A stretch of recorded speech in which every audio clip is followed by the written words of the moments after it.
Sa ngalan ng Ama, ng Anak at ng Espiritu Santo. Amen. Sumainyo ang Panginoon. At sumaiyo rin.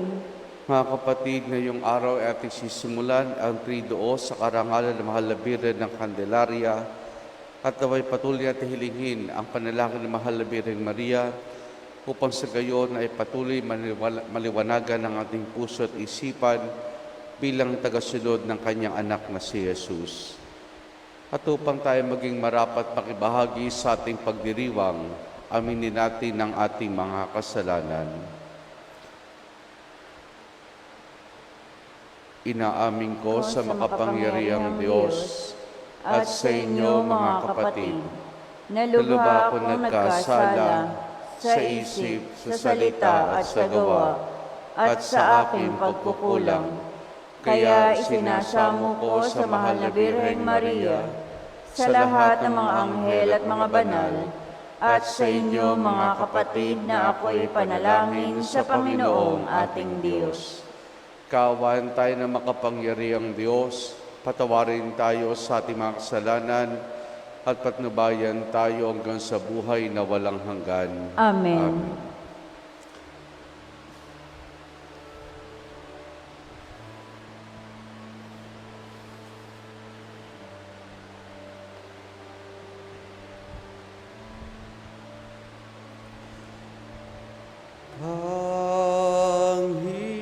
Panginoon, kahawan mo kami.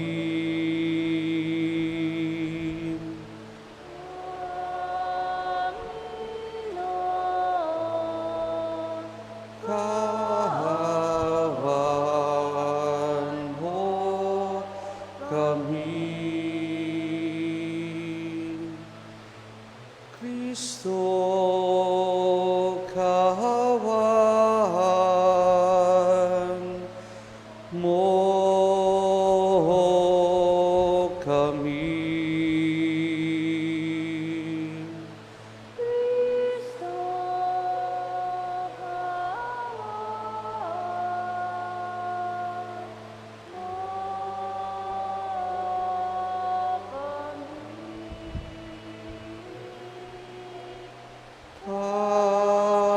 Panginoon, kahawan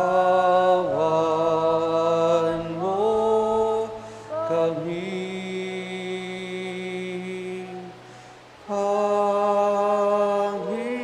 Panginoon, kahawan mo kami. Manalangin tayo. Ama naming makapangyarihan, ipagkulob mong kami makasamba sa iyo na may loobing taintin na totoo at kami rin naway magmahal sa aming kapwa-tao na may damdaming binubusod na iyong Espiritu sa pamamagitan ni Jesus kasama ng Espiritu Santo magpa sa walang hanggan. Amen.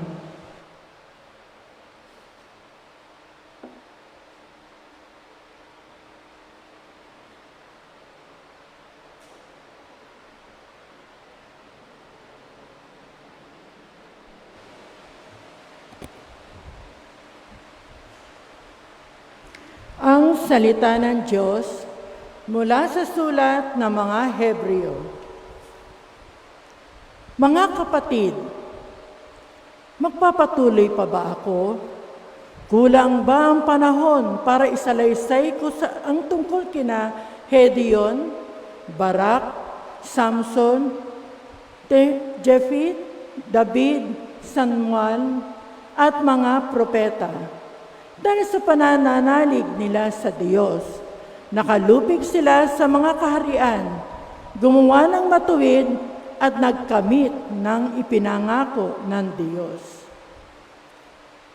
Nagpatikom sila ng bunganga ng mga leon, pumatay ng mga nangangalit na apoy at nagligtas sa tabak. Sila'y nanghihina ngunit binigyan ng lakas upang maging magiting sa digmaan. Ano pat napaurong ang hukbo ng dayuhan dahil sa pananalig sa Diyos. Ibinalik sa mga babae ang kanilang mga patay matapos buhayin muli. May mga tumatangging palayain sapagkat pinili nila ang mamatay sa mahirap upang muling buhayin at magtamo ng mas mabuting buhay. Mayroon namang nilibak at hinagupit at mayroon ding panibagong gapos ang kanilang sila'y pinagbabato, nilagari ng pahati, pinatay sa tabak, mga balat ng tupa at kambing ang dinaramit nila. Sila'y mga nagdarahop, aping-api at pinagmamalupitan, hindi marapat na kanila ang daigdig. Nagpagala-gala sila sa mga ilang kabundukan, nagtago sila sa lungga at mga yugib sa lupa. At dahil sa kanilang pananalig sa Diyos, isang kasaysayang di malilimot kailanman ang kanilang iniwan. Ngunit ang pangako ng Diyos ay hindi natupad sa kanilang kapanahunan, sapagkat may lalong mabuting panukala ang Diyos para sa atin, ang tayo'y makasama nila kapag tinupad na niya ang kanyang pangako. Ang salita ng Diyos. Salamat sa Diyos. Magpakatatag ang tanang may tiwala sa may kapal. Magpakatatag ang tanang may tiwala sa may kapal. Puon ang nagpapala mo'y iyong ilaan. Sa mga anak mong may takot na taglay. Kagilagilalis, malalim ninuman, ang kalangingan sa mga hinirang na nangagtiwala sa iyong pagmamahal. Magpakatatag ang tanan may tiwala sa may kapal. Iyong kalinga at iningatan mo laban sa hika ng masamang tao. Dinala ng ligtas na dakong kublihan upang di hamakin ng mga kaaway. Magpakatatag ang tanang may tiwala sa may kapal. Purihin ang poon sa kanyang pag-ibig na dulot sa akin nang ako'y magipit. Magpakatatag ang tanang may tiwala sa may kapal. Ako ay natakot, labis na nangamba, sa pag-aakalang itinakwil mo na. Ngunit dininig mo yaong aking taghoy nang ako'y humingi sa iyo ng tulong. Magpakatatag ang tanang may tiwala sa may kapal. Mahalin ang poon ng mga hinirang ng lahat ng tapat na nga nilalang. Ang tapat sa kanya ay iniingatan, ngunit ang palalo'y pinarurusahan. Magpakatatag ang tanang may tiwala sa may kapal.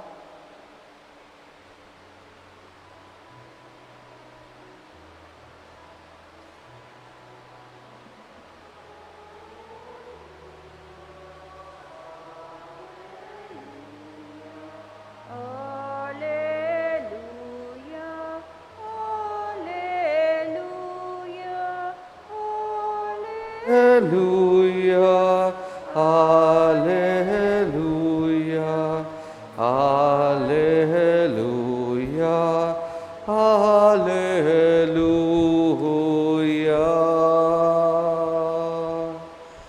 Sumainyo ang Panginoon. At sumaiyo rin.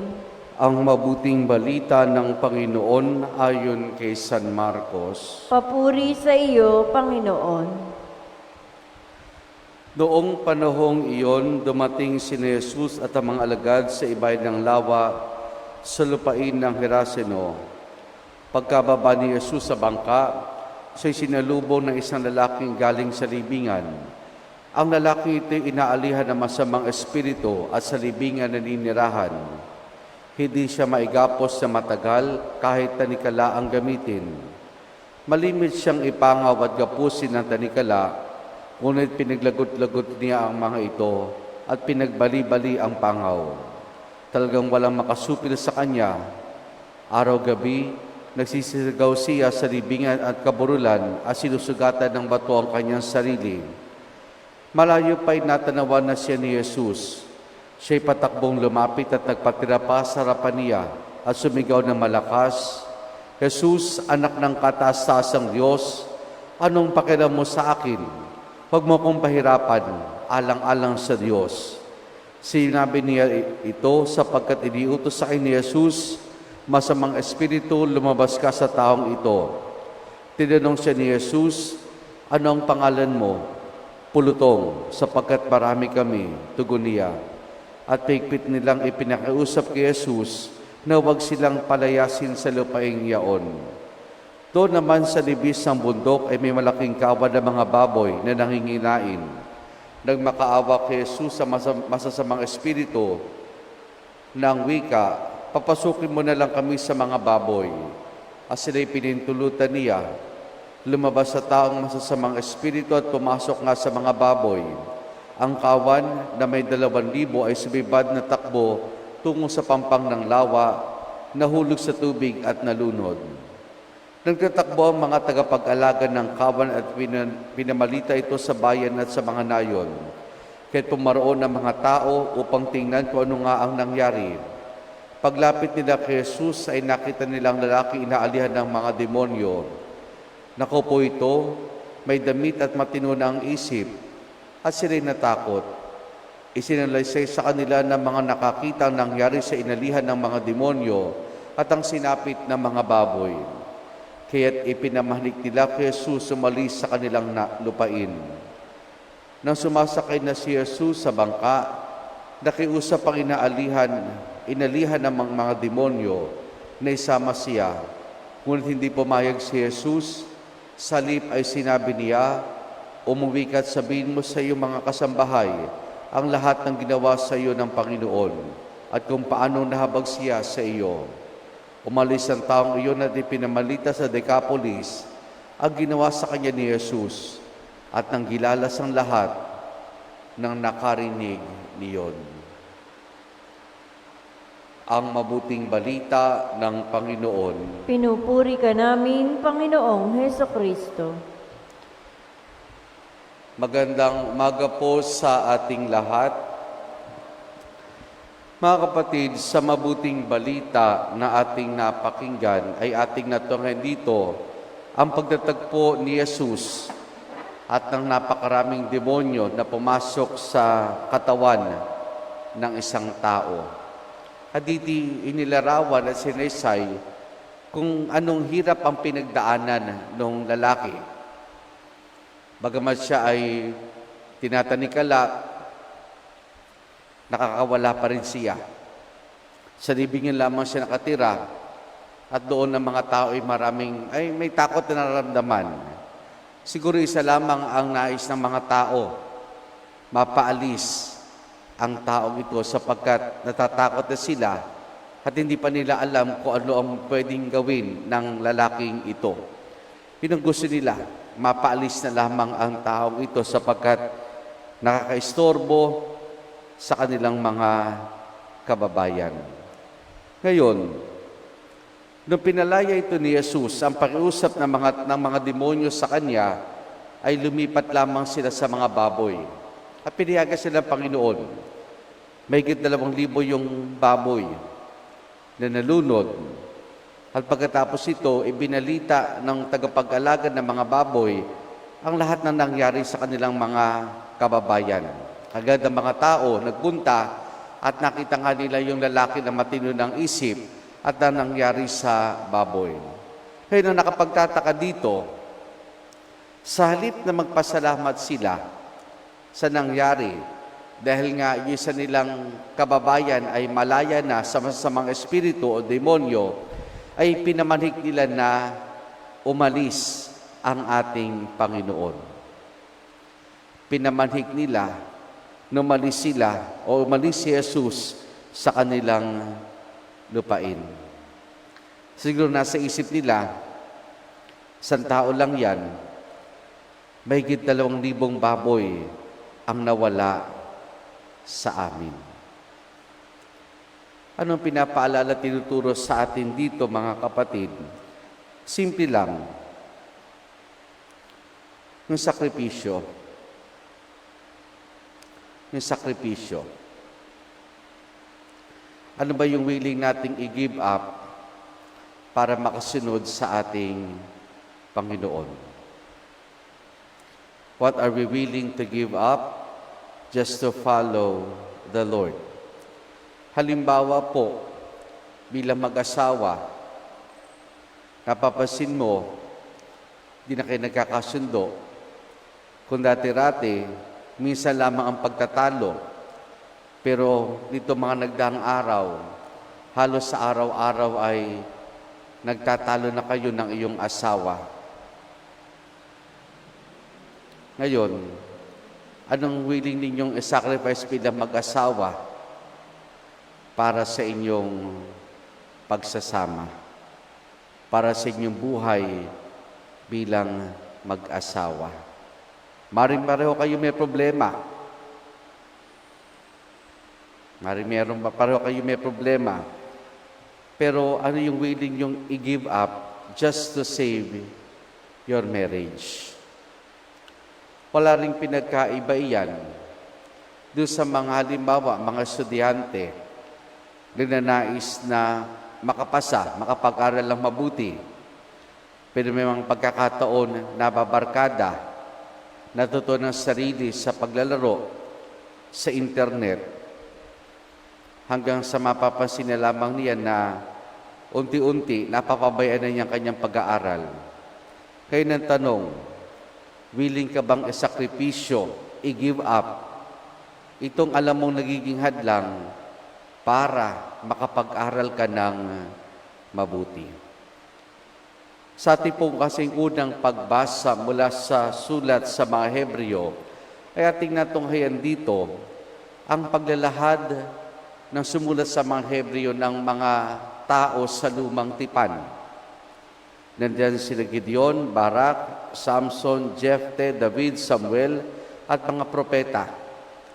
Sila yung mga tao na hinidang ng Diyos. Dumanas sila ng mga maraming pagsubok, hirap, pagkamatay. Lahat ng iyan, handa silang isakripisyo alang-alang sa ating Panginoon. Lahat yan, handa silang magsakripisyo alang-alang sa ating Panginoon. Yun siguro yung hindi nakita ng mga tao dun sa Ebanghelyo. Nakalaya ang kanilang kababayan mula sa napakaraming demonyo. Pero sa pagkakataong iyon, hindi pa rin sila willing i-give up ang kanilang kabuhayan. Kaya pinamanig nila na umalis sa kanilang lupain ang ating Panginoon. Mga kapatid, lahat tayo nagnanais maging mabuti. Lahat tayo nagnanais na magkaroon ng maayos sa buhay, sa pamilya. Gusto natin ng magandang hanapbuhay, trabaho. Pero alam naman natin na may mga pagkakataon, may mga dumarating na pagsubok.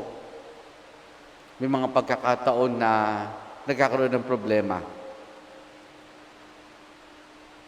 Pero ang tanong sa atin, ano yung willing nating i-give up para sa mga ito? Para maging maayos, mabuti ang buhay ng bawat isa sa atin. Amen.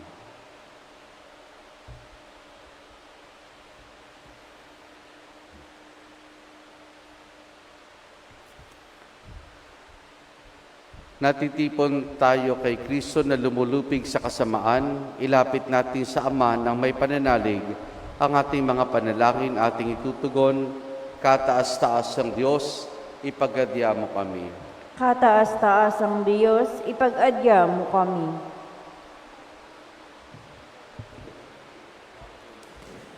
Ang Santo Papa, ang mga obispo, mga pari at mga diakono, naway matulungan tayong manatiling matatag sa ating pananampalataya Manalangin tayo sa Panginoon. Kataas-taasang Diyos, ipag-adya mo kami.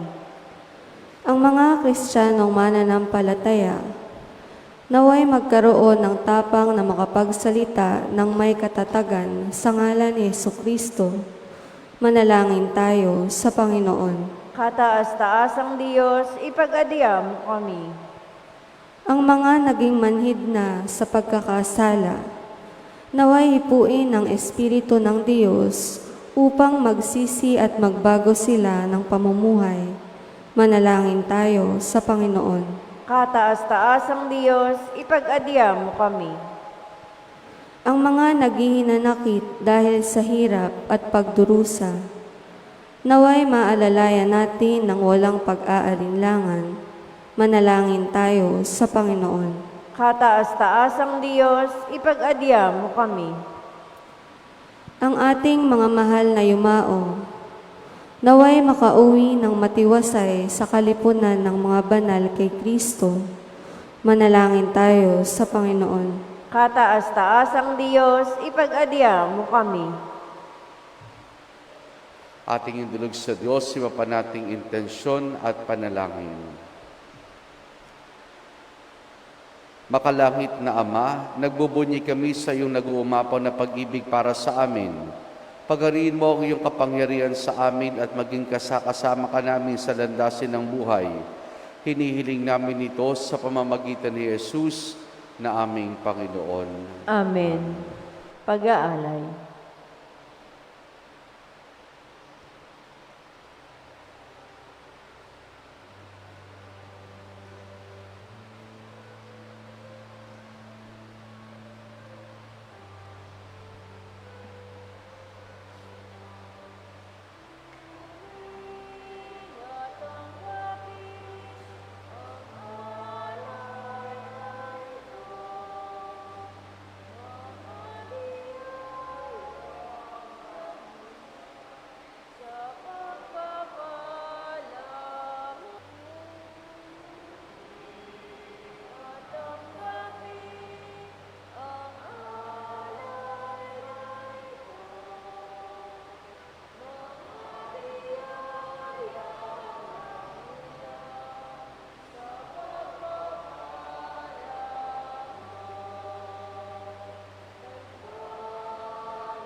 Manalangin kayo mga kapatid upang ang paghahain natin ay kalugdan ng Diyos amang makapangyarihan.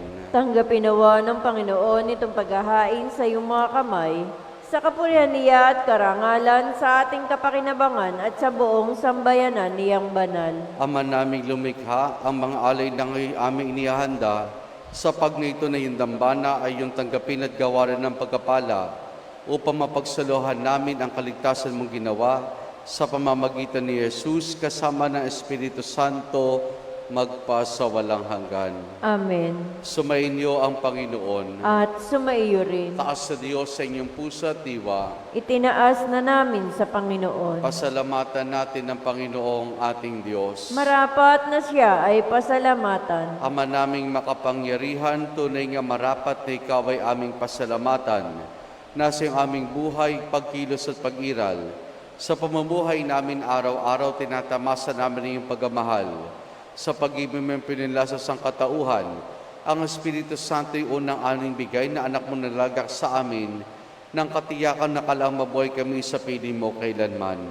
Kaya kaisa ng mga anghel, nagsisiawit ng papurisan ng walang humpay sa kalangitan, kami nagbubunyi sa iyong kadakilaan.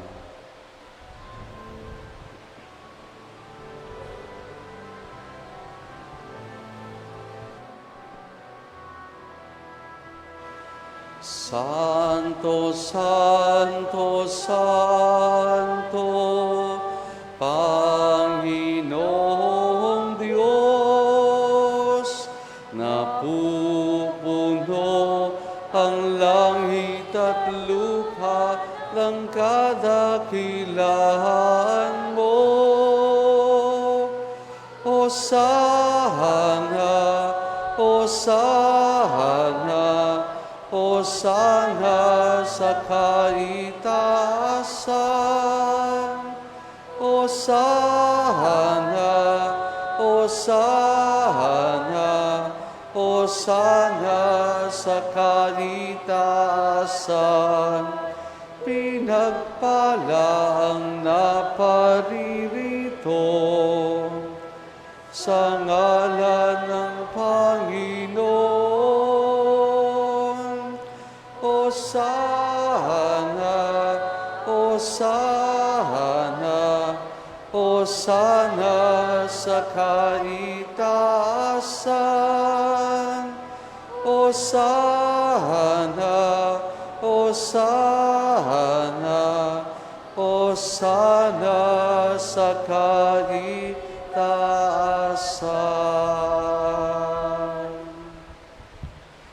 Ama naming banal, ikaw ang bukal ng tanang kabanalan.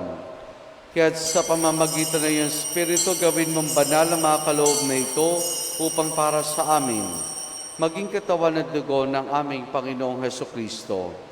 Bago niya pinagtiis ang kusang loob na maging handog, hinawakan niya ang tinapay, pinasalamatan kaniya, pinaghati-hati na yon. Iniabot sa kanyang mga alagad at sinabi, tanggapin ninyong lahat ito at kanin, ito ang aking katawan na ihahandog para sa inyo.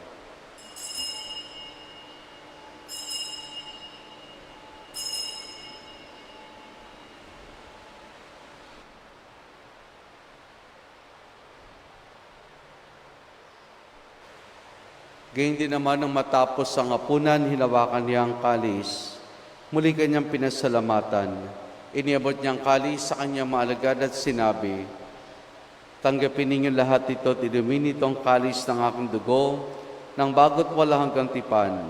Ang aking dugo na ibubuhos para sa inyo at para sa lahat sa kapagpapatawad ng mga kasalanan.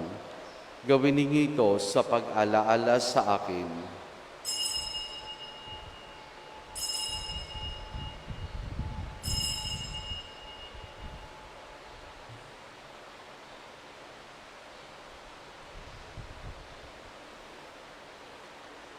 Ang misteryo ng ating pananampalataya.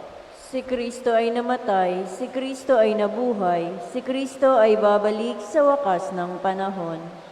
Ama, ginagawa namin ngayon ang pag-alaala sa pagkamatay at muling pagkabuhay ng iyong anak, kaya tinialay namin sa iyo ang tinapay na nagbibigay buhay at ang kalis na kakaloob ng kaligtasan.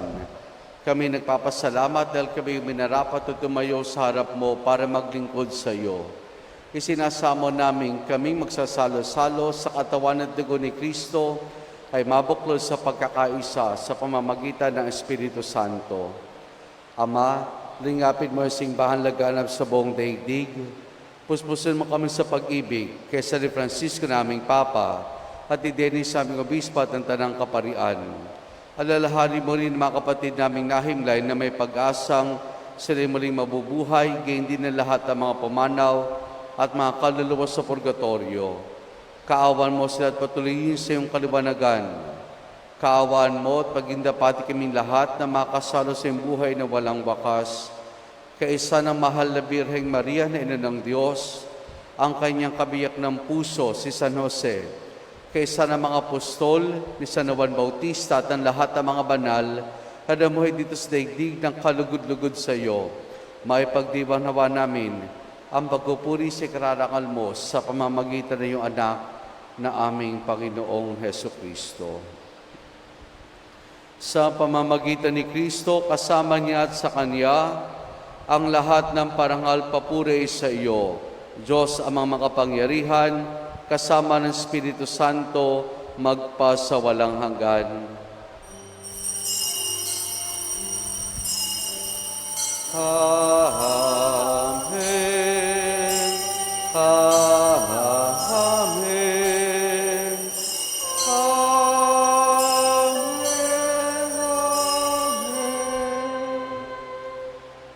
Sa sa tagubiling mga nakagagaling na utos sa turo ni Jesus na Panginoon natin na Diyos, ipahayag natin ng lakas loob.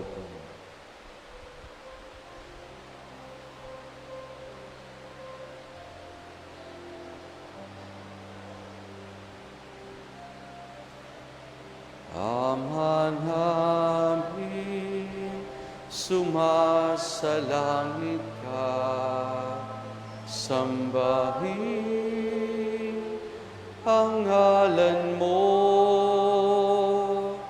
mapasa amin ang kaharian mo, sundin ang loob mo, dito sa lupa para nang sa langit.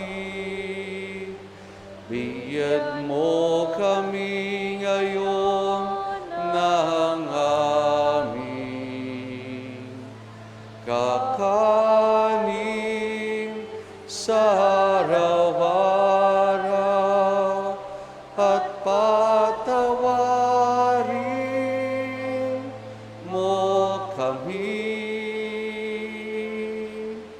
sa aming mga sala para ng pagpapatawad namin sa nagkakasala sa amin, at huwag mo kaming ipahintulot sa tukso, at iadya mo kami sa lahat ng masama.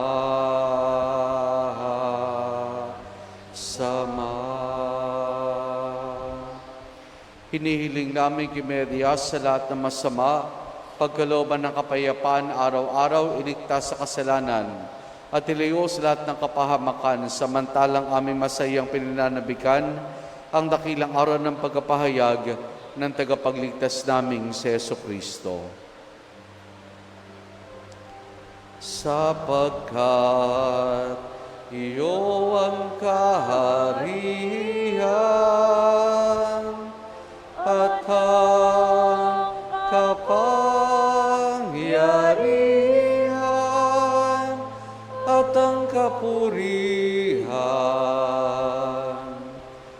magpakailanman. Amen. Panginoong Jesucristo, sinabi mo sa iyong mga apostol, kapayapaan ang iniwan ko sa inyo, ang aking kapayapaan ay binibigay ko sa inyo. Tunghayan mong aming pananampalataya at huwag ang aming mga pagkakasala. Pagkalooban mo kami na kapayapaan at pagkakaisa ayon sa iyong kalooban, kasama ng Espiritu Santo magpa sa walang hanggan. Amen. Ang kapayapaan ng Panginoon ay lagi nawang sumainyo. At sumaiyo rin. Mga kapatid, maghangad at magbahagi po tayo ng kapayapaan ni Jesus sa isa't isa. Peace be with you.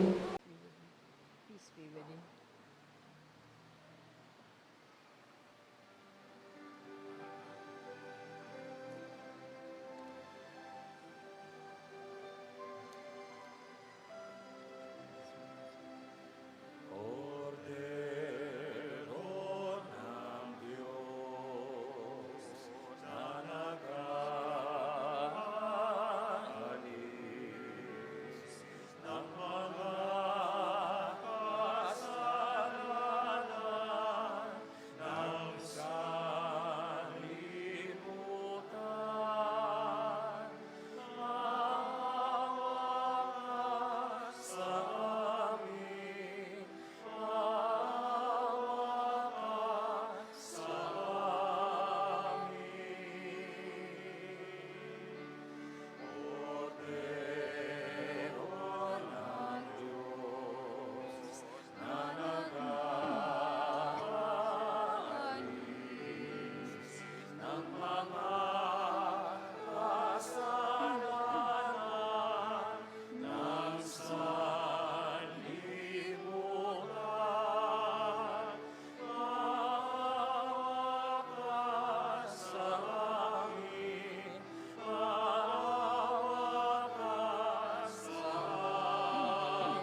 Narito si Jesus, ang kordero ng Diyos.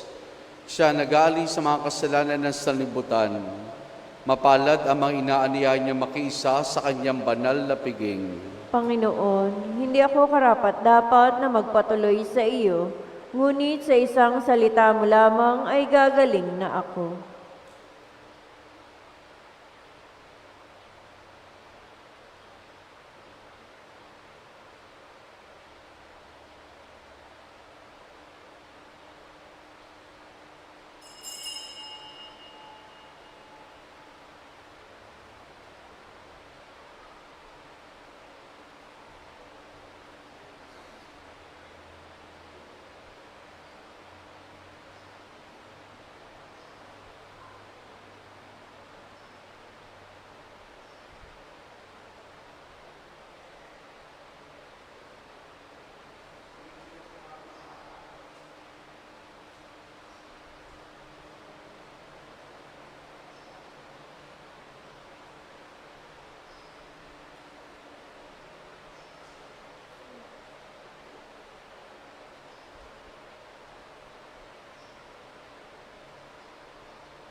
Manalangin tayo.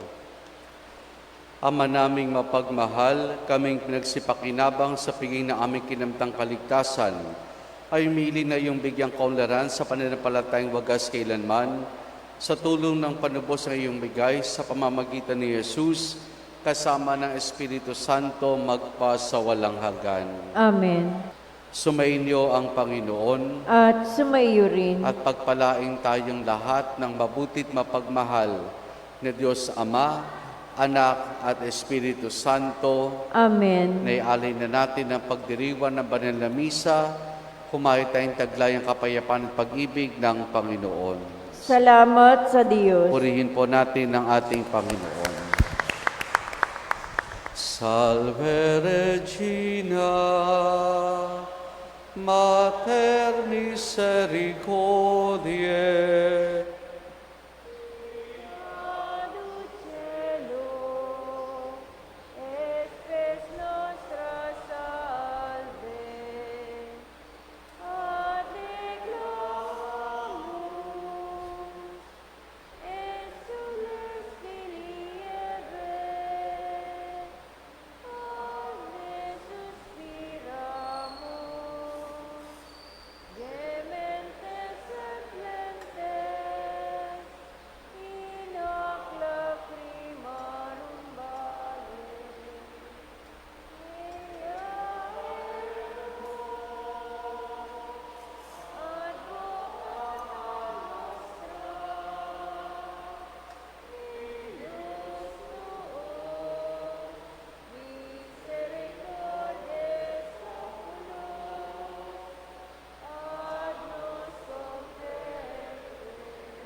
Christui, nobis pos hoc exilium ostende, o clemens, o pia, o dulcis Virgo Maria. Ora pro nobis Sancta Dei Genitrix, ut digni efficiamur promissionibus Christi. Oremus. Omnipotens sempiterni Deus, qui gloriosa Virginis Matres Mariae corpus et animam, ut dignum Filii Tui habitaculum epiciter meretur, Spiritus Sancto cooperante preparasti, thou et cuius commemoratione leitamur, et spia intercessione, abistantatibus malis, et a morter perpetua liberemur, per iundem Christum Dominum nostrum. Amen. Divinum auxilium magnat semper nobiscum,